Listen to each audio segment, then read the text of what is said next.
Hey everybody, welcome to day 13 of our 30 days toward creating a family ministry plan for your church. My name's Tommy, and we're again with Ron Hunter, who's the author of The DNA of D6. And so I would love to share with you what Chris Talbot said about this book. He's a program coordinator for youth and family ministry at Welch College. He said, Ron Hunter has stimulated our thinking towards a refocus on generational discipleship. And so, Ron, as we talk about generational discipleship, what's a senior pastor's role in family ministry and generational discipleship? A senior pastor is absolutely indispensable. There's no way that your team can do it without you. The most common asked question that our team, that I had, every one of us had year 2 of the D6 conference was, hey, we're on board. And they were talking about their entire staff, but they'd ask the question, how can we get our lead pastor, how can we get our senior pastor on board? We don't know what to do. And they said it with tears in their eyes. They were really concerned. They needed that champion from the pulpit. They needed that champion from the strategy.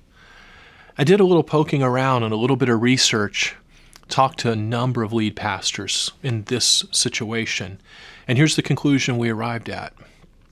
A lead pastor, a senior pastor, does not feel like they can champion what they have not modeled. Therefore, they felt hypocritical or they felt disqualified, and they've chosen to sit this one out. And I'm going to tell you, we can't sit out of the game. I don't know of any pastor that's perfect in every area.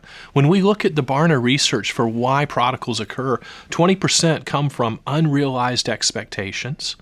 18% come from an exposure to negative aspects to the church. 9% worldly influence or peer influence. 7% self-discovery or free will. 7% they failed to make their faith their own. Part of that list has nothing to do with mom and dad. But yet pastors, they all feel like it's their issue. They've owned it.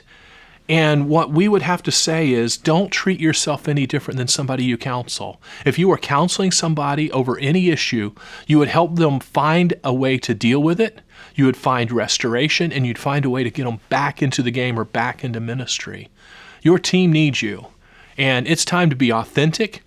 Admit what everybody else already knows. Have the conversation so you can get back in leading your team into this effort, because we need you.